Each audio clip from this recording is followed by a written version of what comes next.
आज हम करेंगे मैस्लो का मानवतावादी अधिगम सिद्धांत।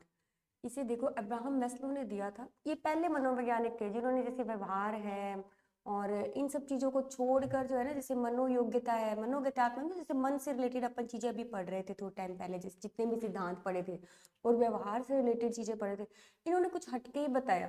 ठीक है, इनका कुछ और ही सिद्धांत था। इन्होंने मानवतावादी विचारधारा को बताया। जैसे जो मानव है, जो उसकी खुद की इच्छाएं जो होती है ना, उनको लेकर मानव सीखता है। जो उस चीज है तो बात वही कि इच्छा या रुचि, लेकिन हमारी कुछ आवश्यकताएं भी होती है। ठीक है, जैसे सबसे पहले हमारी आवश्यकता होती है खाना है। ठीक है, सबसे पहले हमारी आवश्यकता भोजन होती है। तो भोजन है या पानी है, ये दो आवश्यकताएं हमारी सबसे पहली आवश्यकताएं होती हैं। इसके बाद दूसरी आवश्यकताएं होती है, जैसे मकान है या हमारी कुछ बनने की इच्छा है, तो वो सब हमारी दूसरी आवश्यकताएं होती हैं। तो इन्होंने कहा कि जो भी हमारी आवश्यकताएं होती है ना, हम उसके अनुरूप सीखते हैं। जो भी हमारी आवश्यकताएं होंगी हम उसके अनुरूप सीखते हैं। जैसे हमारी सबसे पहली आवश्यकता है हमारा भोजन और पानी, तो उसको पाने के लिए हम जो भी चीज सीखेंगे वो किसके अंदर आएगी, वो मानवतावादी विचारधारा के अंदर आएगी। क्योंकि हम दूसरे लोगों को देखते हैं कि दूसरे लोग किस तरह से अपने भोजन की व्यवस्था कर रहे हैं। जैसे पुराने टाइम में क्या आदि मानव होते थे, एक दूसरे को देखकर ही तो सीखते थे ना। तो उसी तरह से क्या है कि आज के टाइम में भी लोग क्या है, एक दूसरे को देखकर ही इन चीजों को सीखते हैं कि हाँ ये काम चल रहा है तो हमें भी ये काम करना चाहिए। इससे क्या है, हमारी जो है वो खाने की और पानी की व्यवस्था हो सकती है। तो ये पहली आवश्यकता मानी जाती है। जैसे इन्होंने अपनी आवश्यकताओं को बताया कि अगर एक आवश्यकता पूरी हो जाती है ना, तो कोई भी चीज है उसकी दूसरी आवश्यकता को जन्म देती है। जैसे आज हमारी एक इच्छा पूरी हो जाएगी ना, तो ऑब्वियसली दूसरी इच्छा अपने आप ही जागृत हो जाती है। ठीक है कि हाँ दूसरी इच्छा भी हमारी ऐसी है। जैसे पेरेंट्स होते हैं तो उनकी पहली इच्छा होती है हमारे बच्चों की शादी हो जाए। शादी हो जाए होते ही क्या कहेंगे, सोचेंगे हमारे पोते और पोती हो। ठीक है, तो वो दूसरी आवश्यकता है, उनकी एक आवश्यकता दूसरी आवश्यकता को जन्म देती है। तो इन्होंने अपनी जो ये जो स्तर है कि पहले नीचे का स्तर है फिर ऊपर के स्तर तक बढ़ते जाते हैं अपनी आवश्यकताओं की पूर्ति के लिए। तो इन्होंने अपनी इस चार्ट के अकॉर्डिंग जो इन्होंने बताया था, जैसे देखो सबसे पहली आवश्यकता है हमारी नीचे के स्तर से शारीरिक आवश्यकताएं हमारी सबसे प्रथम आवश्यकताएं मानी जाती हैं। ठीक है, भूख है, प्यास है। फिर उसके बाद आ जाती है हमारी सुरक्षा संबंधी आवश्यकताएं। सुरक्षा संबंधी आवश्यकताओं में क्या आएगा, जैसे समाज में जो नियम बनाए जाते हैं अपनी सुरक्षा के लिए, पुलिस वगैरह के द्वारा नियम बनाए जाते हैं ना, जो भी कि आपकी सुरक्षा के लिए ये सारे, चाहे यातायात के नियम है। ठीक है, सड़क पर जाते समय क्या मोटरसाइकिल पे बैठते हो तो आपको हेलमेट लगाना जरूरी है, या कार में बैठते टाइम सीट बेल्ट पहननी जरूरी है, फोन पे बात नहीं करनी है। तो ये सब किसके लिए, सुरक्षा संबंधी नियम है। इसके अलावा जो हम घर बनाते हैं वो भी हमारी सुरक्षा की दृष्टि में ही आता है। क्योंकि एक मकान जो होता है वो हमें क्या करता है, जैसे बरसात से, धूप से, छाया से, इन सब चीजों से हमें बचाता है। तो वो भी हमारी किसके अंदर आ जाती है, सुरक्षा संबंधी आवश्यकताओं में आ जाती है। जैसे एक सबसे गरीब व्यक्ति को आप देखते हो ना, तो उसकी पहली आवश्यकता क्या होती है, भूख और प्यास। ठीक है, चाहे उसको मांग कर ही खाना क्यों ना पड़े, लेकिन पहली आवश्यकता जब उसकी पूरी होगी तभी वो तो उसको सोचेगा ना कि हाँ अब मेरे पास मकान होना चाहिए, अब मेरा पेट भरा हुआ है। ठीक है, फिर उसके बाद आ जाती है तीसरी आवश्यकता, तब उसको समझ में आता है कि हाँ भाई घर है तो मेरे पास परिवार भी होना चाहिए, ताकि मैं दूसरों से क्या है संबंधित रह सकूं, प्यार बनाए रखूं। ठीक है, तो उसके लिए भी वो अपनी कोशिश करता है। और इसके अंदर क्या है, दूसरों से संबंधित के अंदर समाज भी आ जाता है। समाज के अंदर अलग अलग वर्ग के लोग रहते हैं। ठीक है, जैसे बिल्कुल लो स्टैंडर्ड के होंगे तो वो अपने ही एरिया में रहेंगे। ठीक है, मिडिल क्लास वाले हैं तो मिडिल क्लास वाले ग्रुप में ही रहेंगे, जो हाई लेवल के वो हाई लेवल के लोगों के साथ ही रहना पसंद करेंगे। तो एक अपना स्थान बनाना एक वर्ग में, समाज में, ठीक है, या अपने परिवार को एक तरह से जोड़ कर रखना, तो वो क्या हो जाती है, ये तीसरी तरह की आवश्यकताएं हो जाती हैं। अगर हमारी पहली आवश्यकता पूरी होगी तो ही हमारी दूसरी आवश्यकता जन्म लेगी और फिर उसको हम पूरा करेंगे। ठीक है, दूसरी आवश्यकता पूरी होगी तो तीसरी आवश्यकता आएगी। इस तरह से हमारी आवश्यकताएं जो है वो ऊपर बढ़ती जाती हैं। फिर उसके बाद जैसे आ जाती है, अब आप जिस लेवल में हो ना, आपके पास है ये आत्मसम्मान बनाए रखने की आवश्यकता और आत्म अभिव्यक्ति संबंधी आवश्यकता। इस वक्त जिस जो आपकी एज है, ठीक है, या जो आप ये टीचर की जॉब के लिए आप अप्लाई कर रखा है आपने, वो सब क्या है, वो आपकी लास्ट वाली जो आवश्यकता है ना, उच्च स्तर की आवश्यकता है आपकी, उस आवश्यकताओं में आती है। ठीक है, क्यों, क्योंकि आप एक टीचर लगोगे तो आपको क्या बनेगा, आत्मसम्मान बनता है आपका एक। ठीक है, वैसे तो इसको बनाए रखने की आवश्यकता होती है कि अपन स्टार्टिंग से ही इस चीज को लेकर चलते हैं। जैसे बच्चों में जब सिखाएंगे ना, छोटे बच्चों को जब सिखाया जाता है तो उनमें ये चीज शुरू में ही डाली जाती है कि आत्मसम्मान से बड़ी और कोई चीज नहीं होती है, उसके लिए किसी के आगे नहीं झुकना चाहिए, चाहे कोई क्यों ना हो। ठीक है, तो आत्मसम्मान बनाए रखने के लिए बच्चों को सबसे पहले तो क्या है कि अनुशासन में रखने के लिए ना, उन पर किसी मशीन की तरह थोपा नहीं जाना चाहिए कि नहीं तुम्हें ये काम करना है, उसके लिए दंड देना या इस तरह के काम नहीं करने चाहिए। उनको प्यार से समझाना चाहिए कि यदि हम तुम्हें कोई चीज़ बता रहे हैं तो उसका फ़ायदा भी है और नुकसान भी है। उसको प्यार से समझाने की कोशिश करनी चाहिए, जिससे वो क्या करे, आपका भी सम्मान करे और खुद का भी सम्मान करे। ठीक है, किसी का सम्मान करने के लिए ना सबसे पहले खुद का सम्मान करना जरूरी होता है। जो इंसान खुद का सम्मान नहीं करता ना, वो दूसरों का भी नहीं कर सकता। ठीक है, तो आत्मसम्मान बनाए रखने की आवश्यकता होती है। और फिर आ जाती है आत्म अभिव्यक्ति संबंधी आवश्यकता। आत्म संबंधी आवश्यकता ऐसे है, जैसे कोई संगीतकार है या जैसे चित्रकार है, तो वो क्या करेगा, उसकी वो आत्म अभिव्यक्ति है। वो क्या करना चाह रहा है, जो उसके अंदर अपनी कला है वो उसके थ्रू क्या कर रहा है, इन सारी की सारी आवश्यकताओं को पूरी कर रहा है। ठीक है, सबसे ऊपर वाली आवश्यकता है ना, वो आवश्यकता इन सब आवश्यकताओं को भी जन्म देती है, इन चारों की चारों आवश्यकताओं को। कुछ लोग होते हैं ना बिल्कुल गरीब होते हैं और एकदम से क्या होता है, उनमें कुछ ऐसी एबिलिटी होती है जिसकी वजह से वो सीधे उच्चतम स्तर पे पहुंच जाते हैं। उसके बाद वो अपनी बाकी की आवश्यकताएं पूरी करते हैं। और कुछ लोग होते हैं जैसे उनकी पहली आवश्यकता ये होती है, पहली मानी तो यही जाती है, तो उसके बाद हम धीरे धीरे स्टेप बाय स्टेप जो ऊपर चढ़ते हैं। ठीक है, कुछ लोग होते हैं जैसे आज के टाइम में हम देखते हैं ना, जैसे यूट्यूब पे वीडियो, बिल्कुल गरीब से गरीब व्यक्ति होता है। ठीक है, उसके पास कुछ भी नहीं होता है, ना आत्मसम्मान है, ना प्यार है, ना समाज में किसी के साथ रह रहा है सुरक्षा, लेकिन कोई ना कोई ऐसा वीडियो या कुछ भी उसका वायरल हुआ जिसकी वजह से वो सीधा कहाँ पहुंच गया, ऊंचे वाले स्तर पे पहुंच गया। ठीक है, उसके बाद वो अपनी नीचे वाली आवश्यकताएं जो है वो पूरी करेगा। देखिए, जैसे सबसे पहले नीचे का स्तर है, नीचे के स्तर पर शारीरिक आवश्यकताएं आ जाती हैं। इसके उदाहरण जैसे भूख है, प्यास, निद्रा, विश्राम, ये सारी की सारी और भी बहुत सारी होती है। जो भी हमारी बॉडी से रिलेटेड जितनी भी हमारी शारीरिक आवश्यकताएं थे वो सब इसके अंदर आएंगी। मानव मात्र की यह सबसे पहली आवश्यकता होती है, जिनकी उसको अपने जीवित रहने के लिए या स्वस्थ रहने के लिए बहुत ही जरूरत होती है। अगर ये नहीं होगा तो हम किसी भी स्तर तक नहीं पहुंच सकते हैं। द्वितीय स्तर पर सुरक्षा संबंधी आवश्यकताएं होती हैं। व्यक्ति पहले स्तर की आवश्यकता की संतुष्टि के बाद, पहले स्तर की संतुष्टि हो चुकी है, अब हमने खाना खा लिया है, अब तभी हम किसी दूसरी चीज के बारे में सोचेंगे। भूखे पेट नहीं सोचा जाता ना। ठीक है, जब पेट भरा हुआ होता है ना, तभी दिमाग काम करता है, नहीं तो दिमाग में सिर्फ एक ही चीज दिखती है, खाना। तो इसलिए खाना जब खा चुके हैं तब दिमाग दूसरे काम करना शुरू करता है। तो उसकी संतुष्टि के बाद ही हम दूसरे स्तर पर पहुंचते हैं। शारीरिक, मानसिक और सामाजिक सुरक्षा संबंधी आवश्यकताओं की पूर्ति के बारे में सोचने लगता है। खाना खा लिया तो अब उसे लगेगा कि अब मुझे ठंड भी लग रही है, अब मुझे गर्मी भी लग रही है। ठीक है, तो वो तो हो जाएंगी, उसकी अदर शारीरिक आवश्यकताएं और हो जाएंगी। ठीक है, फिर उसकी मानसिक आवश्यकताएं हो जाती हैं, सामाजिक आवश्यकताएं हो जाती हैं। फिर समाज में व्यवस्था चाहता है कि क्या है, मैनेजमेंट हो। ठीक है, नियम व कानून के निर्माण व अनुपालना की बात सोचता है कि हाँ मेरा घर है तो मेरे घर के आसपास कचरा नहीं होना चाहिए। ठीक है, गली में कचरा नहीं होना चाहिए। और भी बहुत सारे नियम होते हैं, जो ये नियम बनते हैं, यातायात के नियम बनते हैं या अपने लिए और भी लॉज बनाए जाते हैं, तो वो किसके लिए बनाए जाते हैं, अपने लिए ही बनाते हैं। और बनाने वाला कौन होता है, समाज या व्यक्ति ही होता है। ये व्यक्ति ही मिलकर एक समाज का निर्माण करते हैं और वो समाज ही क्या करता है, इन नियमों को बनाता है ताकि समाज क्या कर सके, ढंग से चल सके। अगर नियम और कानून नहीं होते हैं तो क्या होगा, सारे अस्त व्यस्त हो जाता है सब कुछ। ठीक है, कोई भी अपने हिसाब से जो कुछ भी करने के लिए तैयार होता है, तो वो नहीं होना चाहिए। समाज को एक व्यवस्थित रूप से चलाने के लिए जो है वो सुरक्षा की दृष्टि से सब कुछ होना बहुत जरूरी होता है, नियम और अनुपालन। सुरक्षित वातावरण होना चाहिए, स्थान होना चाहिए आदि के बारे में सोचता है। फिर आ जाता है तृतीय स्तर पर अनुभव की जाने वाली मानवीय आवश्यकताएं, फीलिंग्स आ जाती हैं। ठीक है, जैसे प्यार है, दूसरों से संबंधित रहने, या जैसे लव एंड बिलोंगिंगनेस हो जाती है, आवश्यकताएं आ जाती हैं। व्यक्ति को किसी एक समूह, वर्ग या श्रेणी से संबंधित रहने या उसके द्वारा अपने आप को स्वीकार कर लेने की चाह पाई जाती है। कुछ व्यक्ति ऐसे होते हैं जिनको क्या है, जैसे जुर्म वगैरह कर लेते हैं या कोई किसी तरह का कोई कांड कर लेते हैं, उसके बाद उसको समाज बहुत जल्दी एक्सेप्ट नहीं करता है। ठीक है, जैसे कोई चोरी करने वाला व्यक्ति है तो उसको जल्दी से समाज कहाँ एक्सेप्ट करेगा, चाहे वो चोरी करना छोड़ ही दे। ठीक है, तो फिर क्या है, उसको धीरे धीरे उस चीजों को लाना पड़ता है कि मैंने इस चीज को छोड़ दिया है, और वो उस चीज को पाना चाहता है कि मेरी समाज में कोई ना कोई जगह हो, मैंने इस चीज को छोड़ दिया है। जैसे तुलसीदास जो थे ना, वो क्या थे, शुरू में वही थे, डाकू या चोरी थे, लेकिन बाद में क्या है, नारद जी के कहने पर उन्होंने क्या किया, उन्होंने अपने आप को बदला, और बदलने के बाद वो क्या, समाज में उनकी एक नई जगह बनी। ठीक है, तो लेकिन नई जगह मिलने में उनको बहुत समय लगा। तो इसीलिए कहते हैं कि स्वीकार कर लेने की चाह भी पाई जाती है। फिर उसके बाद है जैसे उसकी यह आवश्यकता की पूर्ति नहीं हो जाती तब तक वह अगले स्तर की आवश्यकता के बारे में नहीं सोचता।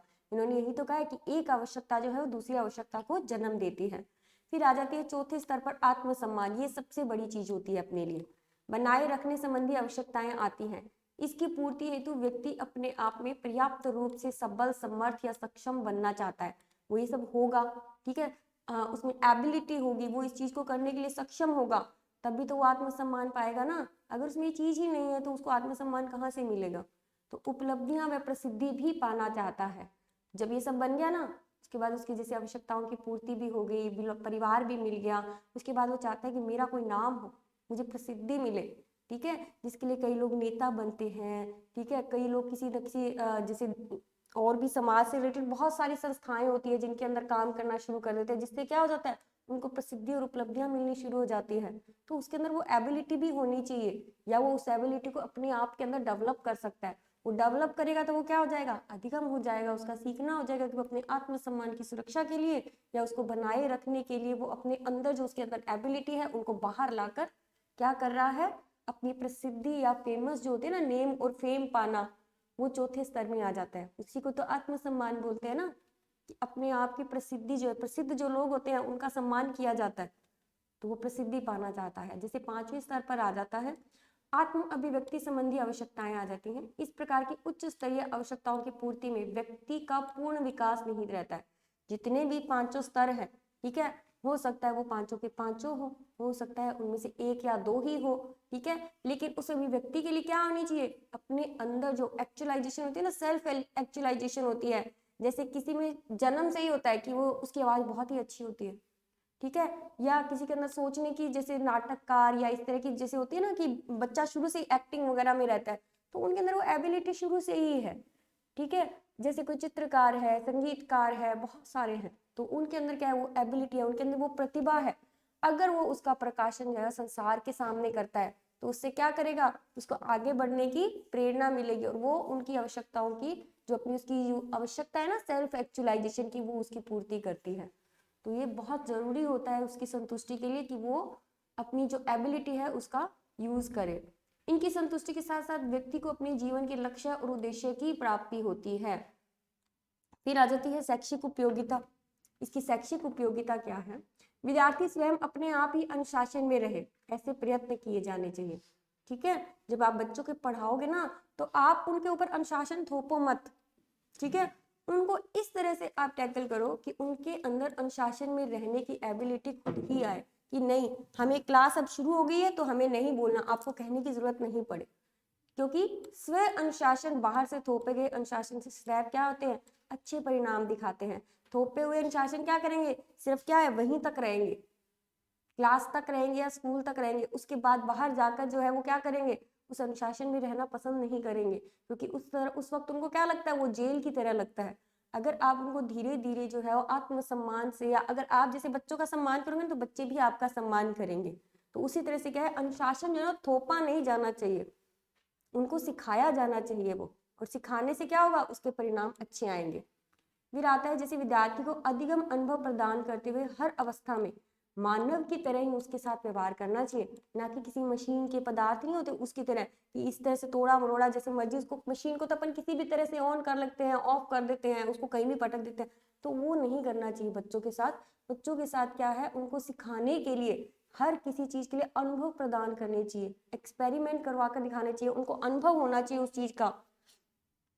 फिर आ जाती है जैसे अध्यापक को विद्यार्थियों के आत्म का सदैव सम्मान करना चाहिए। बच्चे चाहे अच्छा सीख रहे हैं, बुरा सीख रहे हैं, एक तो सबसे पहले उनकी अधिक प्रशंसा नहीं करनी चाहिए, जिससे क्या हो जाए, उनमें ओवर कॉन्फिडेंस हो जाए, ऐसा नहीं करना चाहिए। और ना ही उसको सजा देनी चाहिए, एक नॉर्मल वे में लेकर चलना चाहिए, जिससे क्या होगा, उनका आत्मसम्मान जो होता है ना, आत्म जो होता है उनका अंदर का जो बल होता है वो हमेशा बना रहता है। फिर अगर आपने उसको ज्यादा प्रेज दे दी या ज्यादा पुरस्कार दे दिए तो क्या हो जाता है, उसके अंदर ओवर कॉन्फिडेंस आ जाता है। और अगर ज्यादा सजा दे देते हैं तो भी वो उसके लिए नुकसानदायक होती है। सजा देने के बाद क्या करेगा, मैं चाहे कितना ही कर लूँ, लोग तो मुझे सजा ही देंगे। वो अगर थोड़ा सा भी अच्छा काम करेगा ना तो भी लोग उसको सराहेंगे नहीं, तो उसको और ज्यादा गुस्सा आएगा, उस काम को करना ही छोड़ देगा, सीखना छोड़ देते हैं कुछ बच्चे सजा देने के कारण। और कुछ बच्चे जिनकी प्रेज कर दी तो वो सोचेंगे मेरे जैसा तो कोई है ही नहीं, ठीक है, मेरे को तो सब कुछ आता है, ना आते हुए भी वो यही कहेगा कि मुझे बहुत कुछ आता है। ठीक है, तो इस तरह से नहीं करना चाहिए बच्चों के साथ कि उनको सजा भी बहुत ज्यादा दे दो और उनके प्रेज भी बहुत ज्यादा कर दो। आत्मसम्मान बनाए रखने की शिक्षा दी जानी चाहिए, ये इसी के अंदर आ जाता है। फिर शिक्षा की प्रक्रिया को बाल केंद्रित ही बनाना चाहिए। जैसे बाल केंद्रित बच्चों से संबंधित ही हमें विधियों का चयन करना चाहिए जिससे उनको समझ में आए। ठीक है, ये बातें मैंने आपको सारे सिद्धांतों में शुरू से अपन यही पढ़ते आ रहे हैं कि शिक्षा की प्रक्रिया जो होती है ना वो बाल केंद्रित होनी चाहिए। आज जो किताबें भी आती है ना वो कोई टीचर के लेवल की थोड़ी आती है, बच्चों के लेवल की बनाएंगे ना, कि बच्चों को हमें शुरू में ए एप्पल सिखाना है, उनके धीरे धीरे जो है वो डायग्राम, सबसे पहले डायग्राम्स होते हैं, बहुत बड़े बड़े चित्र बने हुए होते हैं किताबों में, धीरे धीरे धीरे धीरे जब तक आप 12वीं तक आते हो ना तब तक डायग्राम नाम की चीज खत्म हो चुकी होती है। फिर आप सिर्फ क्या कर सकते हो, पढ़कर उस चीज को सीख सकते हो, आपको जरूरत नहीं है डायग्राम्स की। तो बाल केंद्रित शिक्षा बनाई जानी चाहिए। फिर आता है शिक्षण का अधिगम व्यवहार व उसकी मूलभूत आवश्यकताओं की पूर्ति ही संचालित होनी चाहिए। उसके अंदर उसकी जो मूलभूत आवश्यकताएं होती है ना उसकी भी पूर्ति की जानी चाहिए। और जैसे मान लो अब किसी स्कूल में लगाया हुआ है, अगर मान लो कोई गरीब बच्चे हैं वो उस रिक्वायरमेंट को पूरा नहीं कर सकते हैं, ज्यादा पैसे नहीं है, स्कूल वाले जैसे कहते हैं ना कि हाँ आज आप ये करो, आज आप ये लाओ। ठीक है, अगर नहीं कर सकते हैं तो उसको ध्यान में रखकर करना चाहिए कि बच्चे अपने बजट में उस चीज को कर सके, किसी चीज को थोप कर नहीं करवाना चाहिए कि नहीं आपको इतनी महंगी चीज लेकर आनी है। नहीं बेटा, जितनी आपके पास है आप उसके अकॉर्डिंग उसको मैनेज कर सकते हो। ठीक है, तो उनकी आवश्यकताओं की पूर्ति है तो उस चीज को संचालित करना चाहिए। शिक्षण अधिगम की प्रक्रिया को जहां तक हो सके मानवीय आधार पर ही संगठित किया जाना चाहिए। विद्यार्थियों को डांटना डपटना ये सब नहीं करना चाहिए। तो उससे क्या होगा, शिक्षण की प्रक्रिया अच्छी रहेगी और अधिगम भी क्या होगा, ज्यादा होगा। ज्यादा डांटो नहीं, ठीक है, ज्यादा प्रेज मत करो, प्रशंसा मत करो, ये प्रशंसा करना भी गलत ही होता है बहुत ज्यादा। तो ये सब आ जाता है इसके अंदर। नेक्स्ट सिद्धांत है कार्ल रॉजर्स का अनुभवजन्य अधिगम सिद्धांत। अब इन्होंने सिर्फ एक ही चीज बताई कि अगर कोई व्यक्ति काम कर रहा है ना तो उसको कैसे करना चाहिए, अपनी रुचि के अनुसार करना चाहिए। ठीक है, अगर उसकी रुचि है तो उसको करने दो। 3 इडियट फिल्म देखी होगी, उसके अंदर क्या कहते हैं, अरे जो चीज तुम्हें पसंद है वो काम करो। ठीक है, तो वो यही चीज बता रहे हैं। जैसे आपको 11th में क्या कहा जाता है, आप अपनी सब्जेक्ट्स खुद चूज करो। ठीक है, तो आप खुद चूज करते हो तो क्या करते हो, आप उसको बहुत अच्छे से सीखते हो क्योंकि आपकी रुचि है उसके अंदर। ये वही चीज बता रहे हैं। पहले तो इन्होंने क्या कहा था, प्रौढ़ व्यक्ति जो होते हैं, जैसे आपने पूरी स्टडी कर ली और स्टडी करने के बाद जो अपनी एज आती है ना वो प्रौढ़ व्यक्तियों की आती है। ठीक है, तो उसके अंदर क्या है, उसको अपनी मर्जी से काम करने दो, उस पर थोपो मत किसी काम को। अगर थोपोगे ना तो वो काम ढंग से नहीं करेगा और ना ही वो उसको सीखेगा। ठीक है, तो अधिगम भी कम होगा। तो इस वजह से इन्होंने तो प्रौढ़ व्यक्तियों पर दिया था, लेकिन बाद में जो है वो इसकी उपयोगिता को ध्यान में रखते हुए किशोर, यानी कि जो आप लोग हो, किशोर में आप ही लोग आते हो ना, एडोलेसेंस जो होते हैं, और बालक, छोटे बालक जो हैं, तो उनके ऊपर इन्होंने ये उपयोगिता का ध्यान दिया कि हाँ इसके ऊपर, इनके ऊपर उपयोग कर सकते हैं। जब शुरू से ही ये चीज होगी रुचि के अनुसार तो आगे चलकर भी वो रुचि के अनुसार ही काम करेंगे। तो इन्होंने मेन ध्यान दिया था रुचि पर। तो देखो जैसे इसके बारे में पढ़ लेते हैं कि इस सिद्धांत के प्रतिपादक कौन थे, प्रसिद्ध मनोवैज्ञानिक कौन थे, कार्ल रैसम रॉजर्स। रॉजर्स के नाम से आप इसको ध्यान रखना। ठीक है, इन्होंने अपने प्रारंभिक रूप में तो प्रौढ़ व्यक्तियों की अधिगम प्रक्रिया को स्पष्ट करने हेतु विकसित किया था, लेकिन बाद में इसकी उपयोगिता को ध्यान में रखते हुए इसे किशोरों तथा बालकों की अधिगम प्रक्रिया के स्पष्टीकरण हेतु इसको प्रयोग में लाया जाने लगा। जैसे इसको इन्होंने 2 प्रकार का बताया, संज्ञानात्मक अधिगम यानी कि कॉग्निटिव लर्निंग। कॉग्निटिव लर्निंग संज्ञानात्मक मैंने आपको बहुत बार बताया है। ठीक है, जो हमारी इंद्रियां होती हैं उनके द्वारा सीखना। अनुभवजन्य यानी कि जिस चीज का अनुभव हो। एक प्रौढ़ व्यक्ति क्या करेगा, जिस चीज का उसको अनुभव है, एक्सपीरियंस है, वो उसी काम करने में रुचि लेगा। ठीक है, किसी व्यक्ति को शुरू से क्या है, इलेक्ट्रिशियन के काम में अनुभव है, उसमें उसको मजा आता है उस काम को करने में, तो वो बाद में वही बनेगा। तो इसी तरह के अनुभवजन्य में विभक्त किया गया। एक तो हाथ से या जो अपनी इंद्रियों के काम होते हैं ना वो लर्निंग हो गई। ठीक है, जैसे कहते हैं ना कि हाथ से काम किया हो कभी भूखा नहीं रहता, तो इस तरह का सिद्धांत है इनका। और एक अनुभव, एक्सपीरियंस, ये दोनों चीजें आपस में जुड़ी हुई हैं, तो इन्होंने 2 चीजों में इसको विभक्त किया। अनुभवजन्य अधिगम में तो क्या, अधिगमकर्ता को अपनी व्यक्तिगत रुचि, अपनी खुद की रुचि का पूरा पूरा समावेश होता है, उसमें खुद की ही रुचि होती है उसकी उस काम को करने में, दूसरों का कोई बाउंडेशन नहीं होता है। विद्यार्थी विशेष द्वारा ही इसके अधिगम हेतु पहल की जाती है और यह पहल वह अपनी मर्जी से करता है। सीखने के लिए भी क्या होगा, वो अपनी इस अधिगम के लिए पहल सबसे पहले खुद ही करता है। 11वीं क्लास में आपकी पहली होती है ना कि आप अपने सब्जेक्ट को खुद चूज करते हो और फिर अपनी मर्जी से ही उसको सीखते हो। अगर आपको समझ में नहीं आता है, आपने साल भर लिया, उसके बाद आपने चेंज कर लिया, तो उसमें क्या हो गया, आपकी ही तो पहल हुई, किसी ने आप पे फाउंडेशन थोड़ी ना किया। तो उसमें क्या हो जाती है, विद्यार्थी की ही पहल होती है और वो सीखता भी अपनी मर्जी से ही है। तो सीखेगा अपनी मर्जी से तो अधिगम भी ज्यादा होगा।